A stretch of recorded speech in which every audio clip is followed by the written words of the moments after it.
Seemtirnak atumpi laisari. Ser tan chu thukam minsinnak. Abraham chu kumsom kwa le kumkwa asitika boipa anena alang I kaima chu ziang kim ti thei pathian kasi nanun sungmwa mwa kathu thlun o la soisel lo mi sio kathukam nanena katwa ding I te sinfa tampi kalope ding tia ati chule Abraham chu amai leilong da in akuni pathian in nangma thon ka factor ding mi kathukam chu hi asi leilung tlun mi phun tampi chitha tu na siding tia kalaukam namin hi Abraham asinon lo in Abraham asithlang ding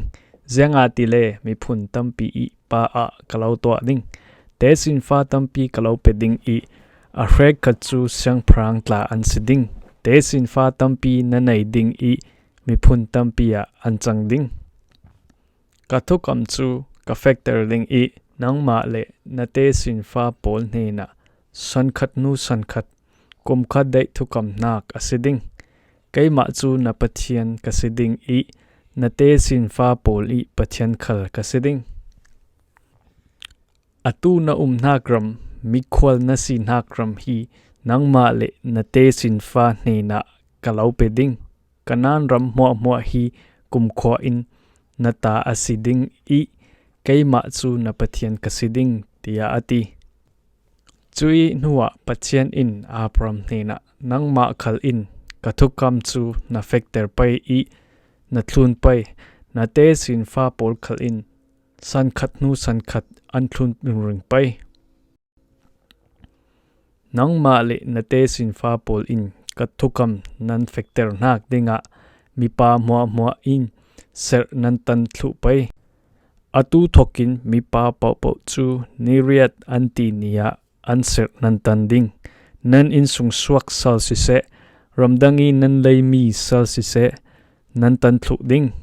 himi chu keima le nan ma karlaki thukam nak lang ter tu asiding ser tan an se the ding himi chu kumkhwa in nan hen I kathukam nak alang nak dinga nan taksa par I min sin nak asiding ser tan lo mi pa chu kathukam nak athun lo ronga ami phun sung I sin hlon asiding tia ati chule pathian in Abraham ne na nanupi hi Sarai tia nan kaunon lo pe atu thokin min chu Sara asizo Sara chu katlaswa ding I ama sung I sin fapa kalope ding katlaswa pe I mi phun tampi I nuwa achang ding ate sin fa pol sung in siang pharhang tampi an suak ding tia ati chumi athai tika Abraham chu amai leilung da in akun I ani chule thu arwati milai in kumzakhati nuwa fa anei thei peimo kumsom kwa ati nuwa hin Sara in fa anei thei ngai peimo ati Abraham in pathian hena Ismail tla chu na maya mit mai thanga ramse tia ati chuteka pathian in Abraham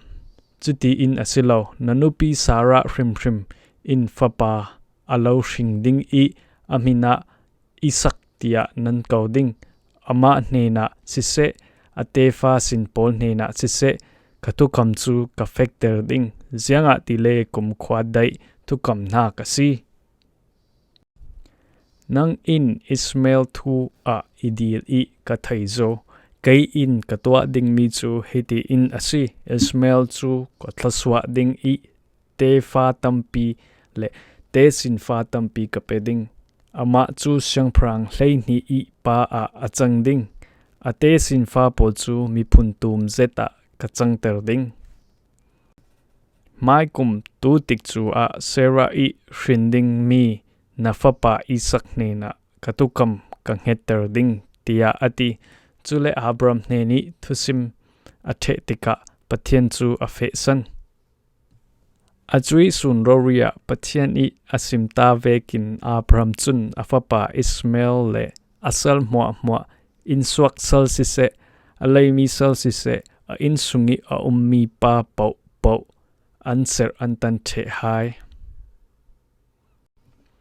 Abraham chu ser atan tika kum som kwa le kum kwa akim afapa Ismail chu kum hleithum akim chui nia an pa fa le